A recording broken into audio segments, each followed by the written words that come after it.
이 통계청의 발표에 의하면 지금 현재 우리나라에서 만 65세 이상 넘는 인구가 20%가 넘었습니다.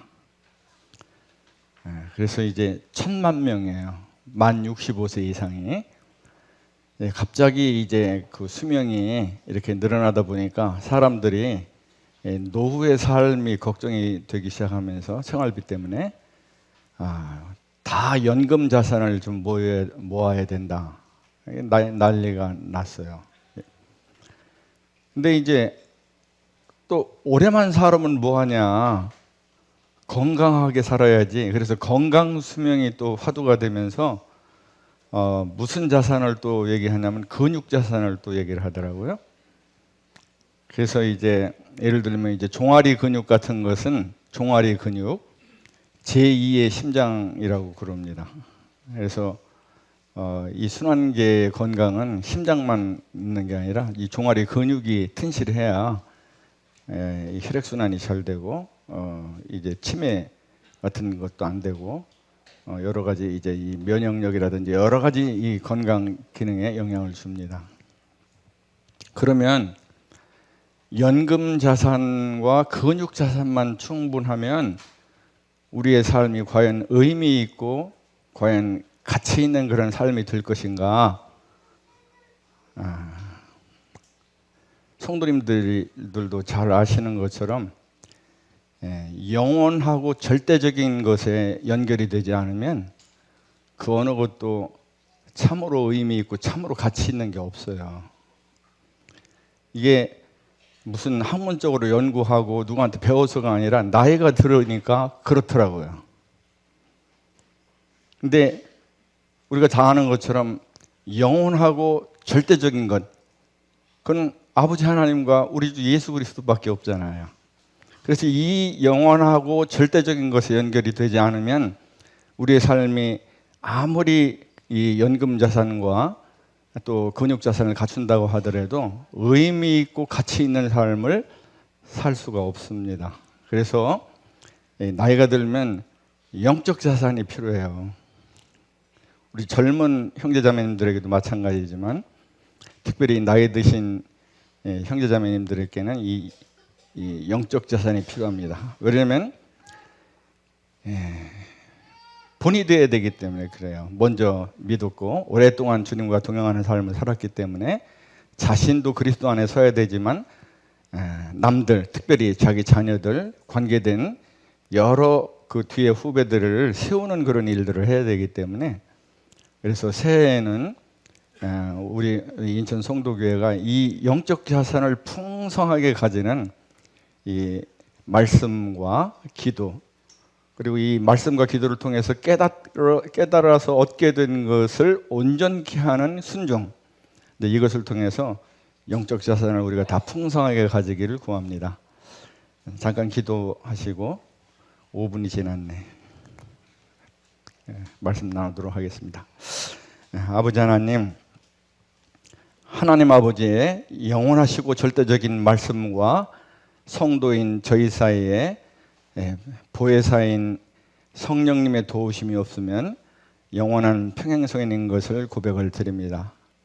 이 시간 주의 말씀을 대언하오니 이 주의 말씀이 저희 신비에 새겨지고 저희를 변화시키는 이 중보자 성령님께서 이 자리에 임재하시고 이 말씀을 사용하셔서 우리를 변화시키시고 그리스도의 것으로 그리스도의 사람으로 만들고 믿어 순종하는 그런 역사가 충만하게 일어나는 그런 은혜의 시간이 될 수 있도록 주님께 의탁을 드립니다. 주 예수님의 이름으로 감사하며 기도드립니다. 아멘. 자, 마태복음 11장 28절로 30절을 한번 열어보겠습니다. 그래서 형제님들이 28절, 자매님들이 29절, 30절은 다 같이 읽도록 하겠습니다. 자, 시작. 수고하고 무거운 짐진 자들아 다 내게로 오라. 내가 너희를 쉬게 하리라. 나는 마음이 온유하고 온전하니 나의 멍에를 메고 내게 들어라. 이는 내 멍에는 쉽고 내 짐은 가벼움이라 하시니라. 마태복음 11장 28절로 30절에는 참된 안식을 얻는 길이 나옵니다. 근데 이것을 나누기에 앞서 참된 안식은 어디로부터 오는가 하는 것입니다. 자기 안으로부터 나온다고 믿는 사람들이 있어요. 그래서 불교에서는 참된 안식을 얻는 길이 해탈이라고 그럽니다. 해탈. 해탈은 어떻게 해서 얻느냐 그러면 참선을 통해서 얻는다고 그래요. 참선은 이제 우리로 얘기하면은 묵상 같은 거죠. 묵상. 그러면 이 참선의 출발은 어디서부터입니까? 나로부터입니다. 나로부터. 그러니까 이 나로부터 출발하는 것에 절대적인 것이 있겠냐? 영원한 것이 있겠냐? 없어요.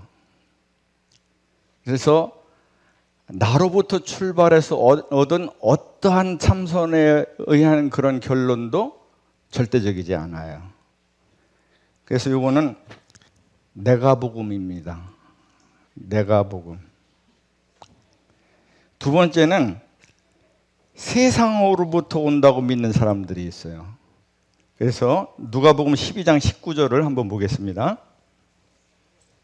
19절 20절.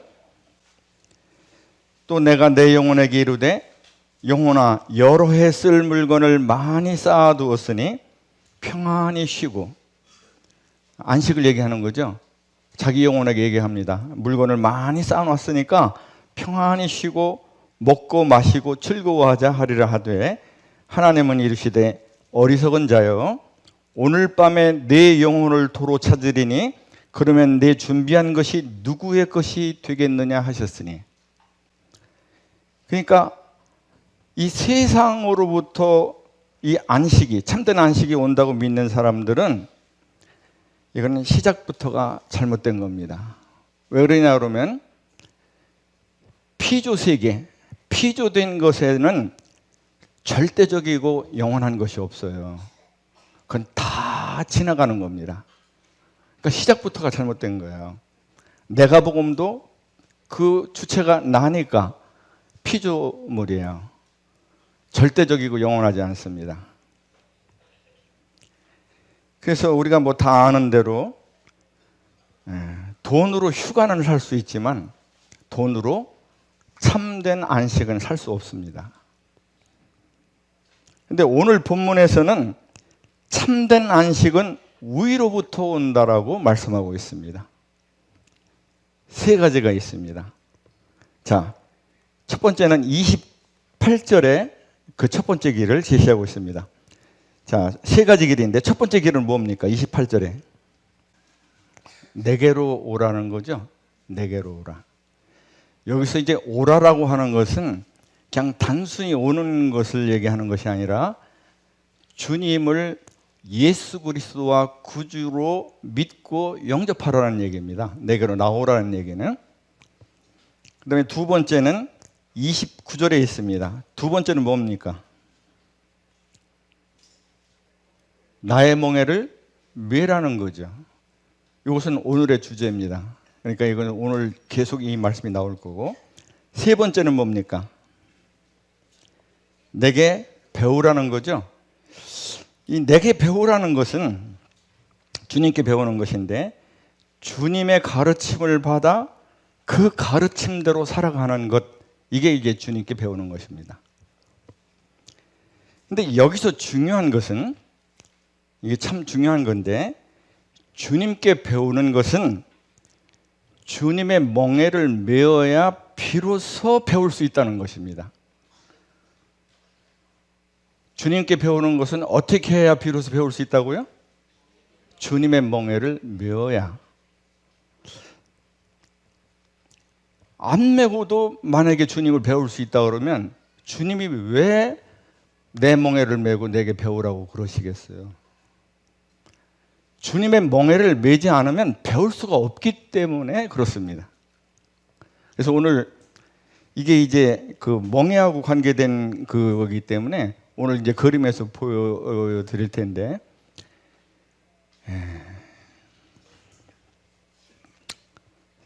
한번 그림 좀 한번 보여주실래요? 3번.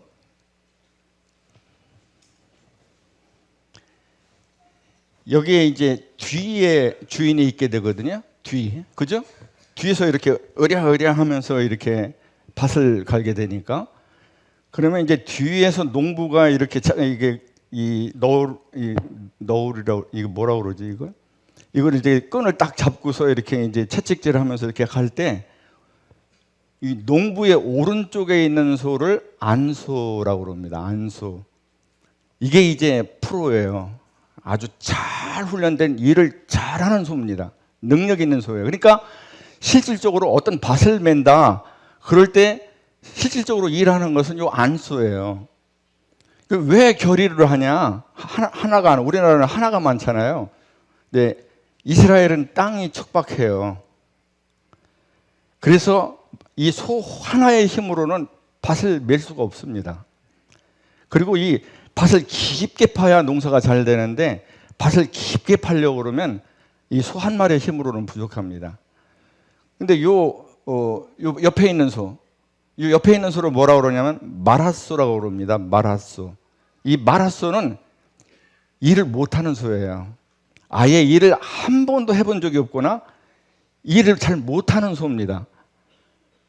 근데 만약에 이 두 소 중에서 마라소가 영향력을 발휘하면서 마라소가 이 모든 상황을 이끈다, 주도적으로. 그러면 그날 밭갈이는 어떻게 되겠습니까? 네, 끝난 겁니다. 엉망이에요. 잘 못 매요. 어떻게 매는지를 잘 몰라요. 그러니까 이 안소와 마라소가 있을 때 이 안소가 절대적인 주권을 가지고 있어야 돼요. 그리고 이 안소가 영향력을 계속 줘야 됩니다. 그러니까 이 마라소의 의지와 노력은 소용이 없어요. 왜? 애시당초부터 일을 잘 못해요. 해본 적이 없어가지고. 그러니까 실질적으로 잘 숙련돼서 실질적으로 일을 할 수 있는 소는 안소입니다. 안소. 그러니까 이 마라소가 자기 의지와 노력을 하면 할수록 그날 밭농사는 이제 엉망이 되는 겁니다.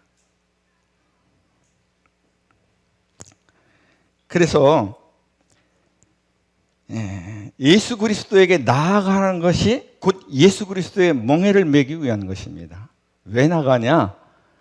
물론 이제 영혼의 구원을 얻기 위해서, 또 영혼의 쉼을 얻기, 안식을 얻기 위해서도 이제 이렇게 나아가지만, 결국 주님께 나아가는 것은 목적이 있는데, 그 목적 중에 하나를 오늘 하나님의 말씀은 내 멍에를 매는데 그 목적이 있다고 말씀하는 거예요.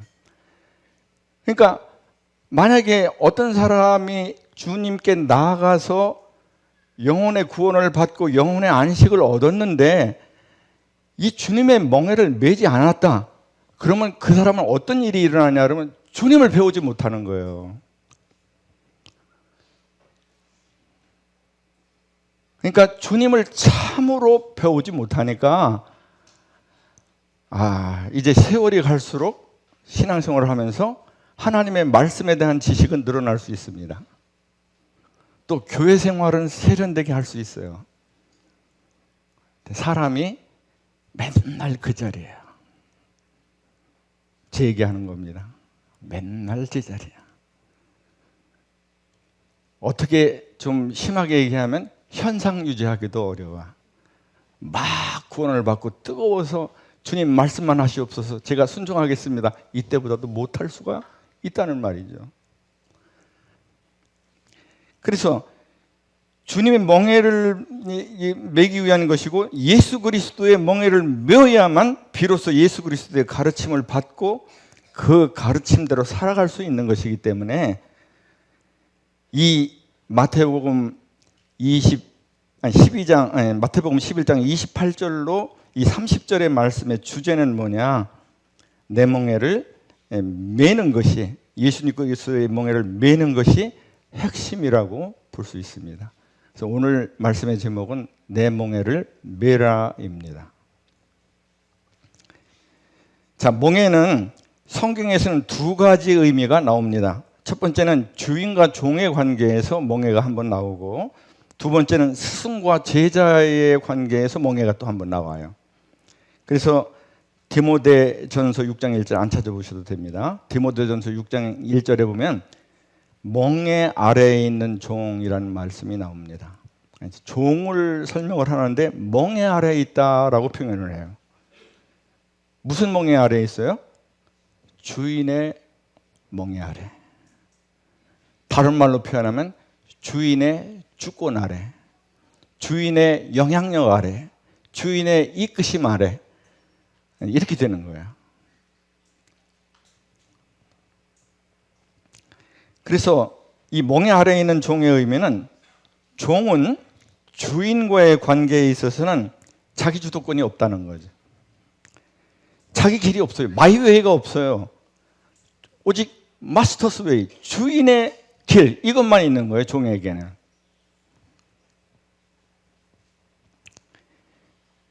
그러니까 이 주인의 주권이 그 종의 전 삶의 전생애를 지배한다, 이렇게 보면 됩니다. 그래서 이 주인과 종에 있어서의 그 멍에는 종과 같은 예속 상태를 얘기하는 것입니다. 여기서 예속 상태라고 하는 것은 뭐냐면 끊을래야 끊을 수 없는 그런 상태를 예속 상태라고 부릅니다. 그러니까 내가 주님의 멍에를 맨다라고 하는 것은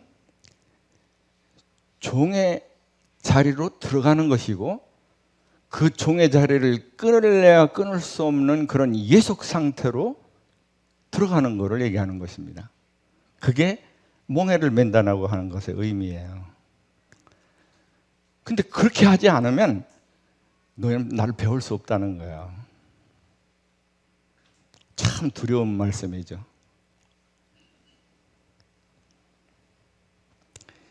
스승과 제자의 관계에서는 사도행전 15장 10절에 나오는데, 우리 주상과 우리도 능히 매지 못하던 멍에를 제자들의 목에 두려느냐. 여기에 멍에는 스승과 제자 관계에 있어서의 멍에입니다. 이 스승과 제자의 관계에서 스승의 가르침에 따라서 반드시 지켜야 할 의무와 책임을, 이게 멍에라고 그랬어요. 스승과 제자의 관계에서 멍에. 다시 말하면 스승의 가르침을 반드시 지켜야 하는 의무와 책임. 이게 이제 스승과 제자의 관계에서 그런데, 이게 아까 말씀드린 주인과 종의 관계로 다시 요구를 하게 되면 주인의 지시, 주인의 명령, 주인의 이끄심을 반드시 지켜야 하는 의무와 책임.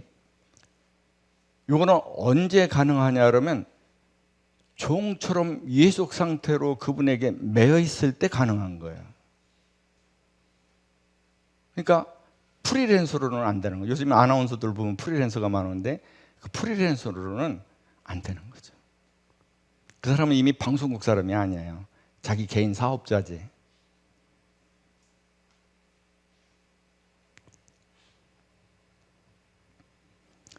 주님께서 나의 멍에라고 그러셨는데, 이 나의 멍에, 왜냐면 우리 주님이 스스로 이 멍에를 메고 계시니까 나의 멍에라고 그러셨는데, 여기 계시잖아요.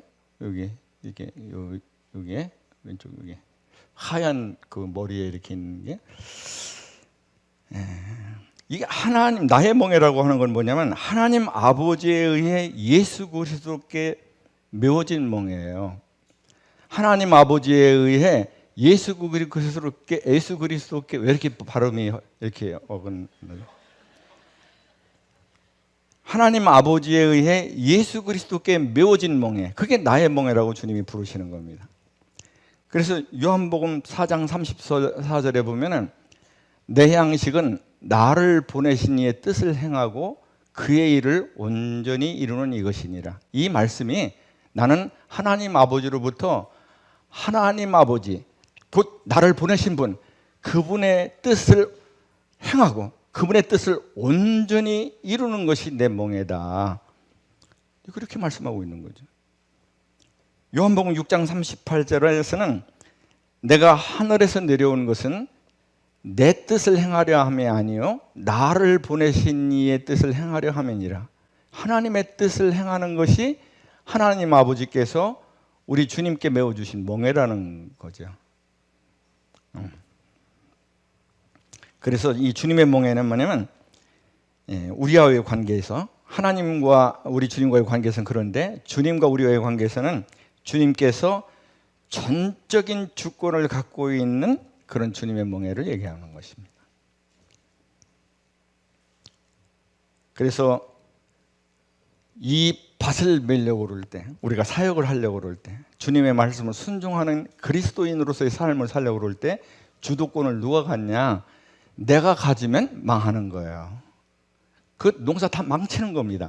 이 소가 의지를 세우고 노력하면 노력할수록 그건 엉망이 되는 거예요. 이 소 일 못하는 소예요. 그러면 그 주도권을 누가 가져야 되냐? 이 안소가 가져야 됩니다. 그럼 마라소는 뭐 하냐? 안소가 가는 대로 그냥 보조 맞춰서 가면 됩니다. 따라서 그냥 온전한 순종, 이것만 하면 돼요. 자기가 뭐 의지 세우고 노력해서 뭐를 하려고 하면 안 돼. 그냥 안소가 가는 대로. 왜냐면 안소가 일을 워낙 이 프로로 잘하니까. 영향력을 누가 줘야 되냐? 안소가 줘야 됩니다. 요 마라소가 영향력을 주기 시작했다. 이 관계에서. 그러니까 영향력을 주기 시작했다는 말을 안 듣는다는 거죠.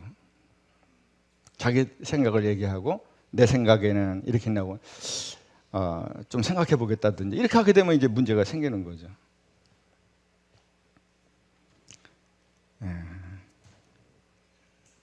요 마라소에게는 순종이 곧 주님의 일이에요. 근데 그 순종을 프리랜서로 하는 게 아니라 종과 같이 예속된 상태에서 하는 거라고 주님이 말씀하시는 거예요.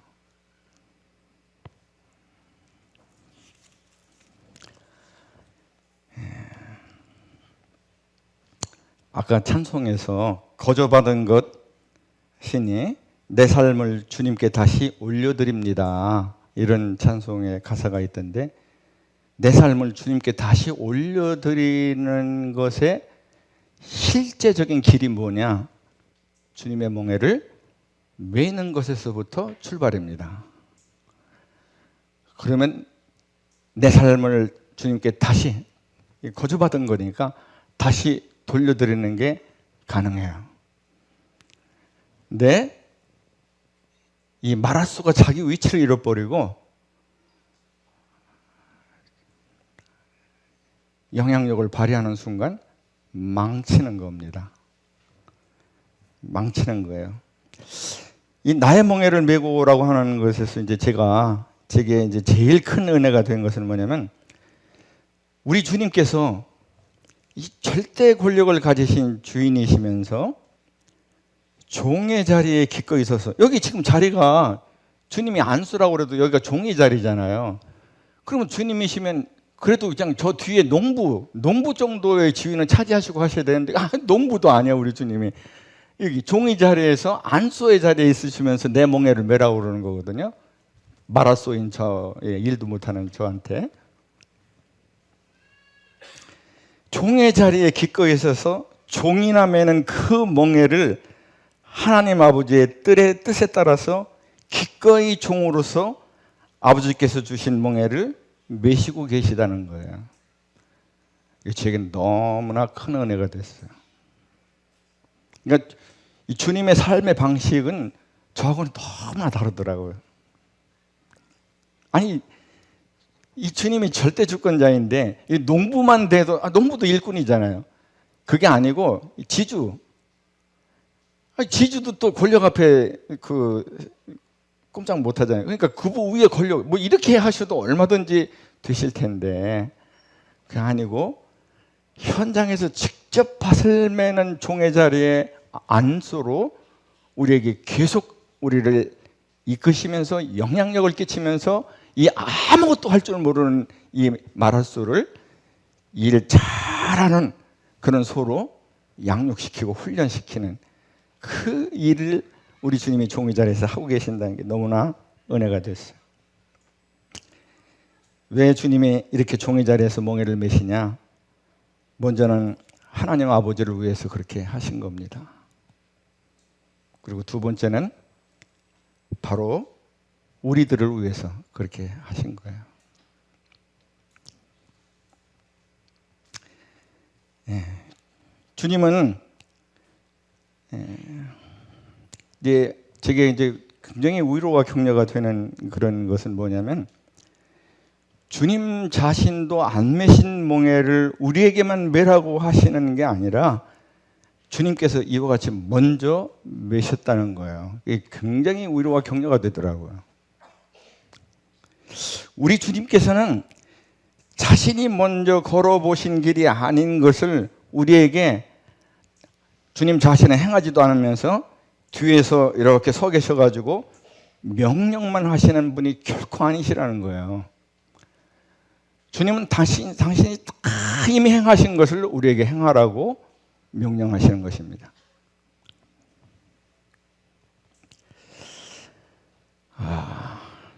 태산이 높다 하되 하늘 아래 매이로다. 오르고 또 오르면 못 오를 리 없건만은 사람이 제한이 오르고 매만 높다 하더라. 다 아시는 시조죠. 태산가라고 하는 시조입니다.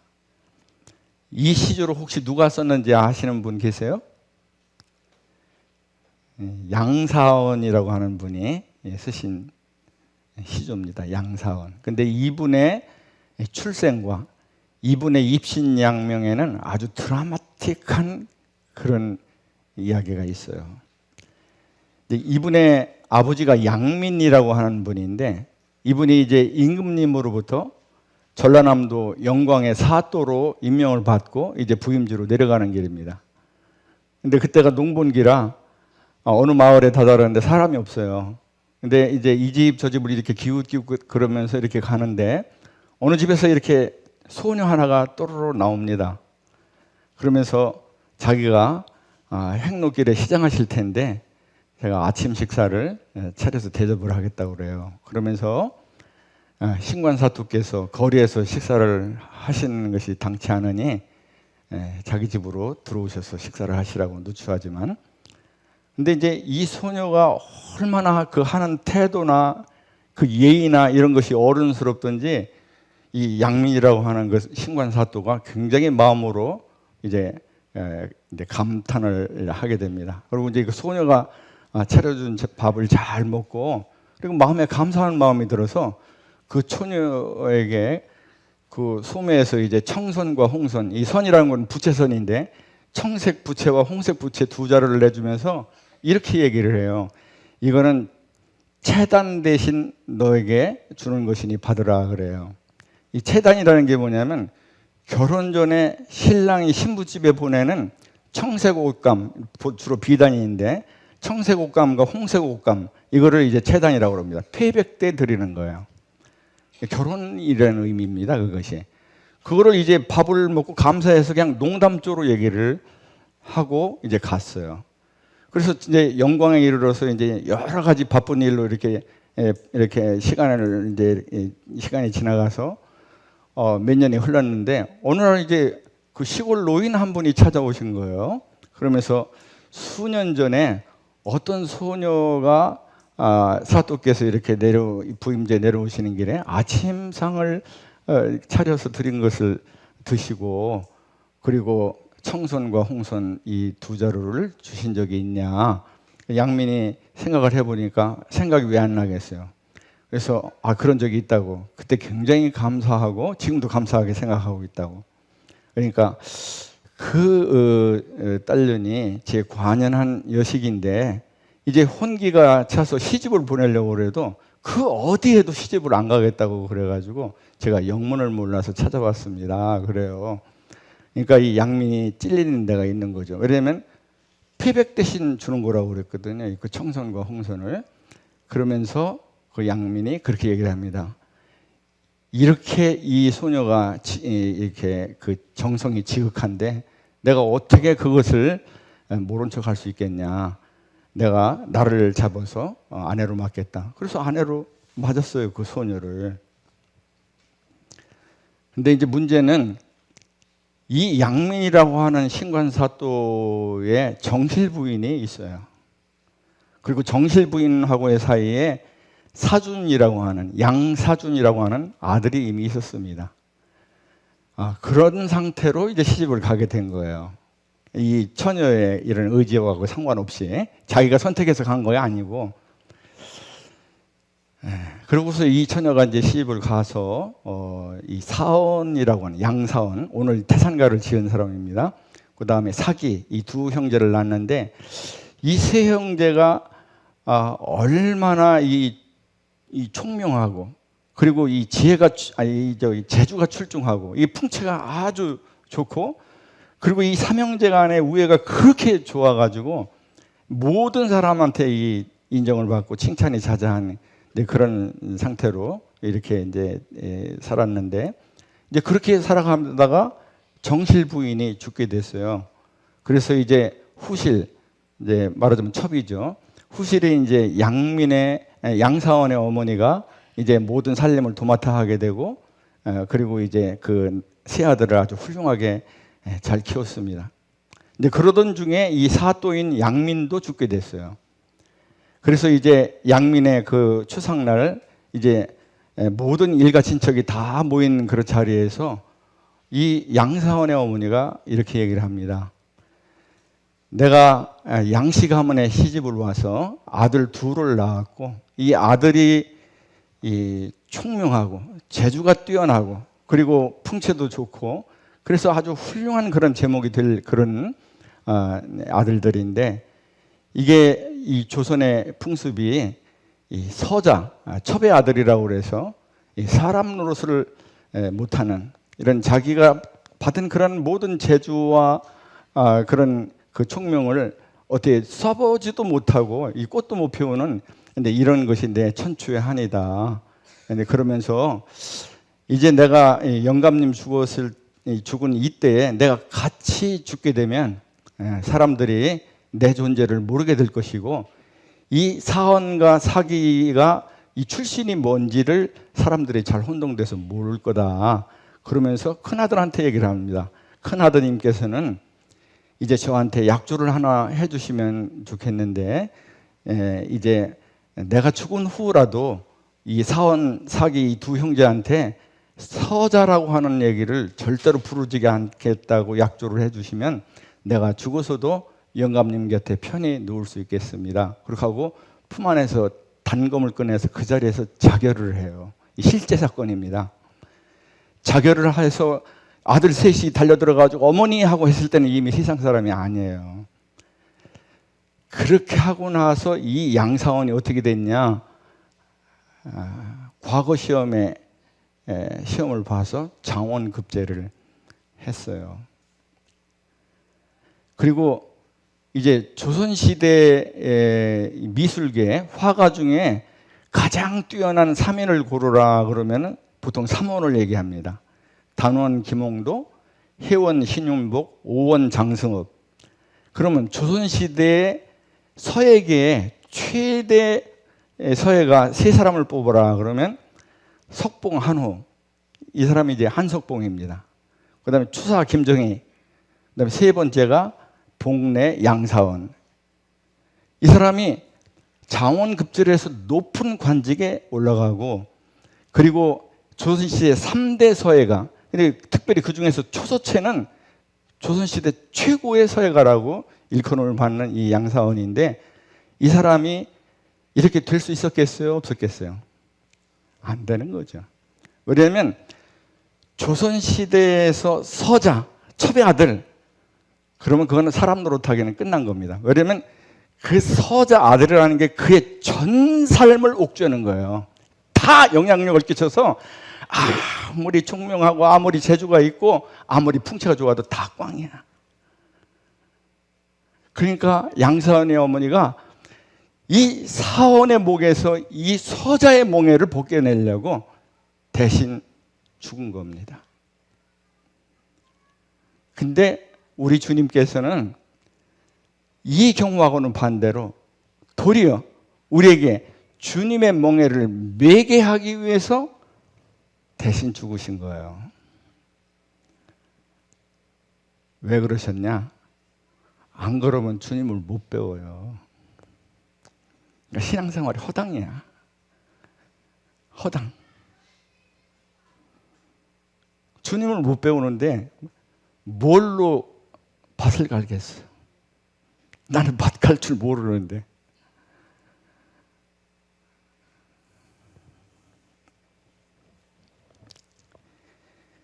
멍에를 메고의 의미가 두 가지가 있습니다. 근데 윌리엄 맥도널드 형제님의 말씀인데, 첫 번째는 주님의 뜻에 대한 복종으로 들어가는 거다. 지금 제가 말씀드렸죠. 멍에를 맨다라고 하는 것은 주님의 뜻에 대한 복종으로 들어가는 것이에요. 이제 들어간다 그러니까 제가 이제 저는 지난번에도 이렇게 말씀드렸지만, 이제 직업 군인으로서 군대 들어가는 것을 예로 들을 수 있겠어요. 자, 어떤 사회인이 직업 군인으로서 들어갔다 그러면 그분이 군인으로 있는 한은 이제 일반 사회인으로서의 삶은 끝나는 거죠. 그는 군대 상관의 적법한 명령에 복종으로 들어가게 된 것입니다. 그래서 군인과 사회인은 딱 보면 구별이 돼요. 그죠? 군인하고 사회인은 엄연히 다릅니다. 특히 직업군인은. 뭐 의무병이 아니라.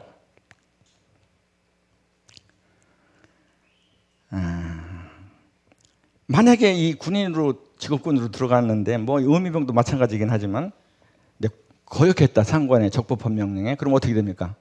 군법에 회부됩니다.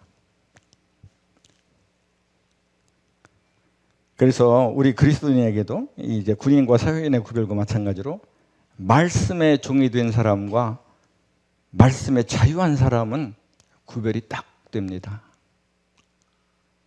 저 사람을 도대체 이끌고 가는 것이 무언가가 딱 드러나요. 자기인지 살아계신 하나님의 말씀인지.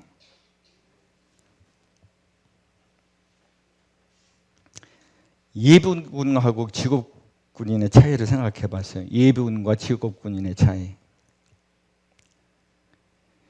예비군을 군인이라고 부르기 어려운 이유가 있어요. 예비군도 군자가 붙으니까 군인은 군인인데 예비군을 직업군인처럼 군인이라고 부르기가 어려운 이유는 뭐냐? 이 예비군은 군인이라고 하는 몽해가 메어지지 않았습니다. 그들은 국가에서 정한 잠깐 기간 동안의 부름 이외에는 전부 사회인이에요. 직업군인이 아니에요. 그들은 군인이라고 부르기가 어렵습니다. 군인이라는 몽해를 메어본 적이 없기 때문에. 물론 메어본 적이 있지, 과거에. 끝난 거지만.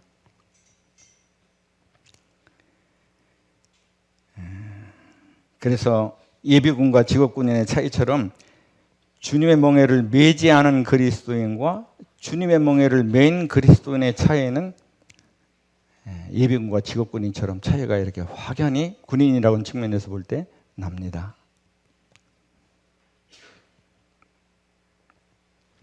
두 번째는, 첫 번째가 주님의 뜻에 대한 복종으로 들어가는 거라고 그랬죠. 두 번째는 주님께 자신의 삶의 지배권을 양도하는 것이에요. 이거는 뭐냐면 우리가 이제 아파트를 매매할 때 이제 잔금을 치르고 등기 권리증을 딱 넘기는 순간 그 집에 대한 지배권이 어떻게 됩니까? 잔금 치른 사람한테 넘어가는 거죠. 그리고 그 사람이 이제 이사를 들어왔어요. 그러니까 이게 이전에 내가 한 20년 정도 살던 아파트다 그래가지고 그 집 허락 안 받고 마음대로 들어가면 어떻게 돼요? 주거 침입죄가 됩니다. 형사범이에요. 이 주님의 멍에를 맨다라고 하는 것은 이렇게 소유권이 넘어가는 거예요. 지배권이 넘어가 버렸어요. 등기 권리가 넘어가, 등기 권리증을 넘겨준 것처럼.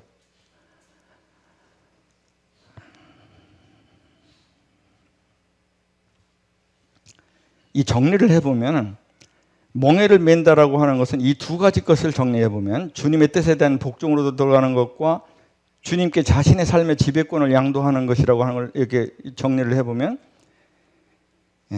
결국 멍에를 맨다는 것은 자신을 구별해서 드리는 것입니다. 딱 정리를 하면 멍에를 매는 게 뭐냐?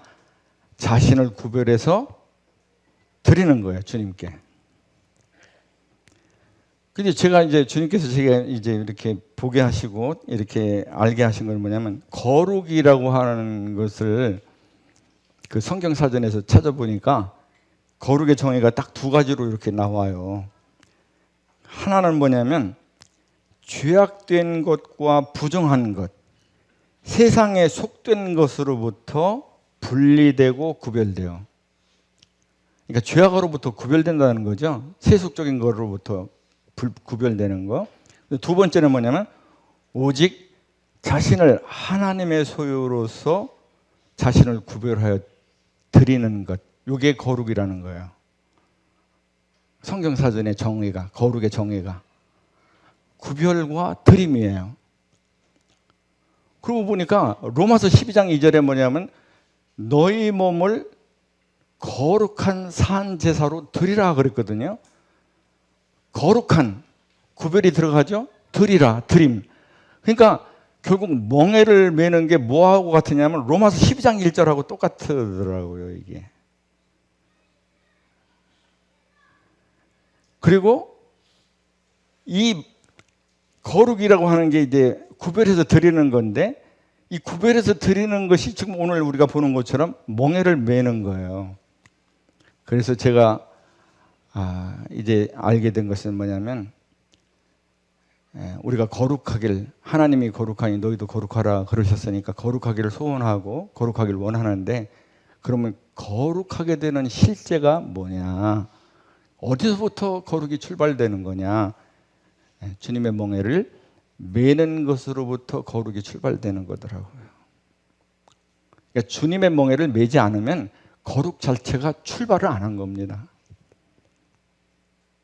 왜냐면 드렸을 때 이게 너희에게 합당한 예배가 되고, 합당한 예배가 시작이, 출발점에서 시작이 되는 거기 때문에.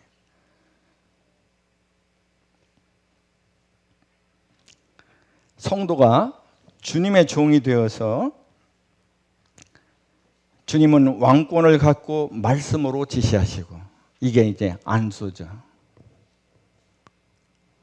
나는 주님의 말씀을 거역하는 것을 두려워하며 그분의 목숨 바친 사랑을 입은 자로 기꺼이 복종하고, 복종이죠. 말았어. 이게 멍에를 맨 관계입니다. 주님과 나의 관계. 결론적으로 주님의 멍에를 맨다는 의미는 나의 의지나 노력이 아니라, 다시 말하면 내가 주도권을 쥐는 것이 아니라 나를 이끌어가는 존재. 여기서 나를 이끌어가는 존재가 누구죠? 안소입니다. 근데 나를 이끌어가는 존재가 내가 되면 어떻게 되는 거야? 밭 가는 거 볼장 다 본 겁니다. 안 돼요.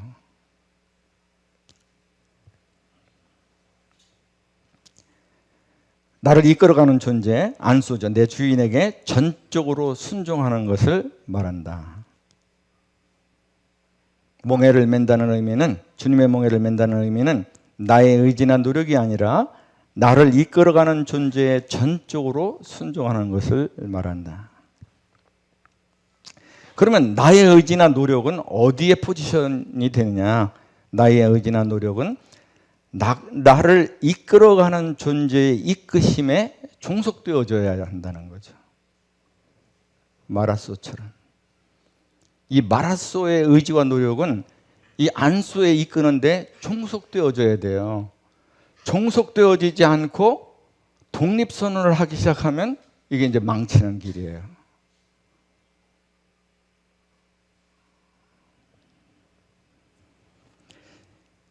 윌리엄 맥도널드 형제님이 인용한 말씀 중에 J.H. 조웨시라고 하는 그런 분이 있는데, J.H. 조웨시 이런 말씀을 했어요. 하나님께서는 성도들이 짐을 홀로 지도록 결코 의도하지 않으셨다. 그래서 마태복음 28장 20절에 보면은 볼지어다 내가 세상 끝날까지 너희와 항상 함께 있으리라. 그 말씀이 조금 더 진행이 되면 요한복음 6장 56절에는 너는 내 안에, 나는 너 안에, 이런 그 연합의 형태로 이렇게 말씀을 하고 있고, 오늘 마태복음 11장 29절에서는 그것을 그림처럼 모든 성도가 분명하게 보고 깨달을 수 있도록 내 멍에를 매는 그런 안수와 마라소의 관계로 주님께서 우리에게 말씀하고 가르쳐 주시는 겁니다. 선택하고 받아들이는 것은 우리 몫이에요.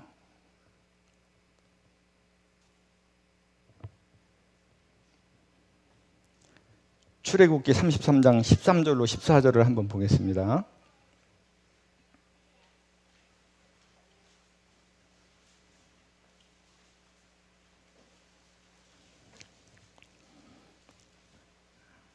내가 참으로 주의 목전에 은총을 입었사오면 원하건대 주의 길을 내게 보이사.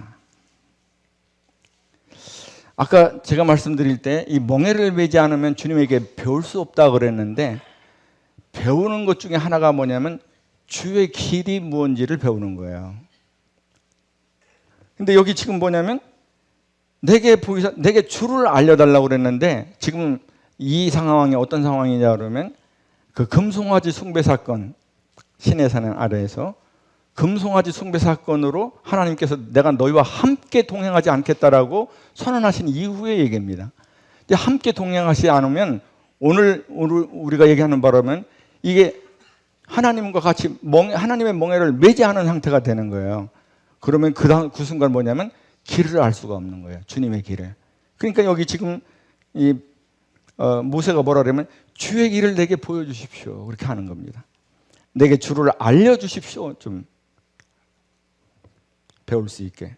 나로 주의 목전에 은총을 입게 하시며 이 족속을 주의 백성으로 여기소서.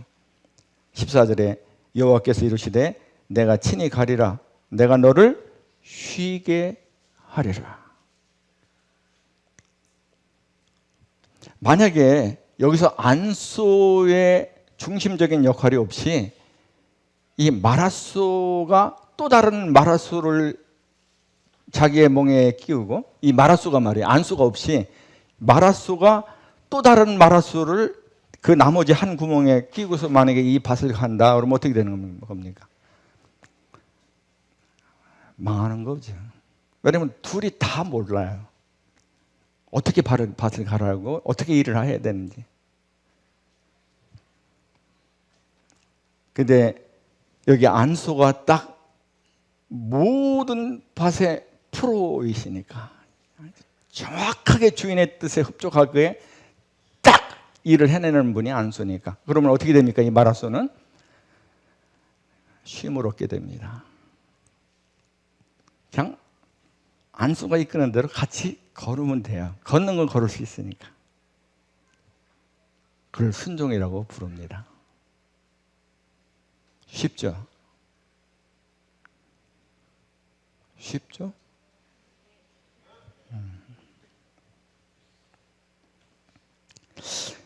우리가 구원은 말이죠, 주님을 전적으로 의지하지 않고서는 아무것도 이루어지지 않는다는 걸 잘 알고 있습니다.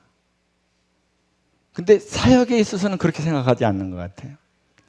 사역에 있어서도 구원과 마찬가지로 구원이 주님을 전적으로 의지하지 않고서는 절대로 구원이 이루어질 수 없는 것처럼, 이 사역도 이 주인인 안소를 의지하지 않고서는 우리의 사역은 절대로 될 수 없습니다. 왜 그러냐? 길을 잘 몰라요. 두 번째, 길을 알아도 그것을 행할 수 있는 능력이 없어요.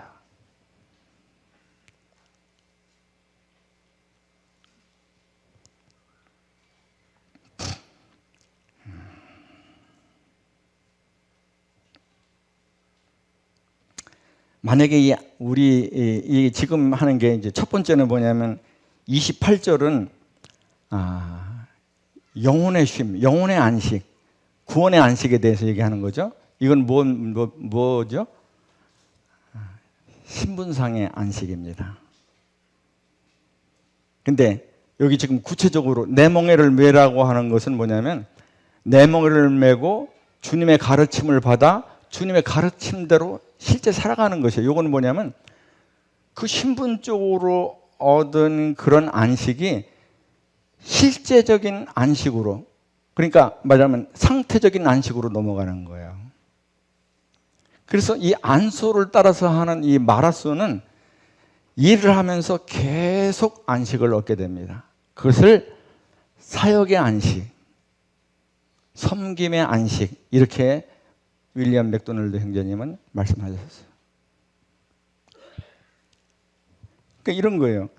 사람이 계속 잠자지 못하고 일하면 며칠 버티지 못하죠. 그런 것처럼 사역하는 가운데 우리의 짐을 우리와 함께 져주시고 우리를 주님의 길로 인도하시는 주님의 도움으로 말미암은 쉼 없이 주님의 사역을 끝까지 감당할 수가 없는 것입니다. 그래서 많은 이 선교의 일선에 있는 사람들이나 또 교회를 책임지고 있는 그런 사역자들 가운데 번아웃이 오는 이유가 바로 그거예요. 안수하고 같이 가야 되는데 자기가 스스로 하다 보니까 번아웃이 되는 거죠. 길도 모르고 운전도 잘못하는 사람이 책임을 지고 운전대를 지고 혼자서 내비가 돼가지고 가려고 그러니 얼마나 힘들고 어렵겠습니까? 수고하고 무거운 짐이죠. 적용을 하고 이제 마치도록 하겠습니다. 저와 여러분은 각자 자신에게 질문을 한번 해봐야 됩니다. 나는 평생 벗지 못하도록 주님의 멍에를 과연 메었는가 하는 그런 질문입니다. 이 주님의 멍에를 과연 메었는가 하는 이 문제는 그냥 주님의 멍에를 메면 좋고 안 메면 할 수 없고 뭐 이런 게 아닙니다. 왜냐하면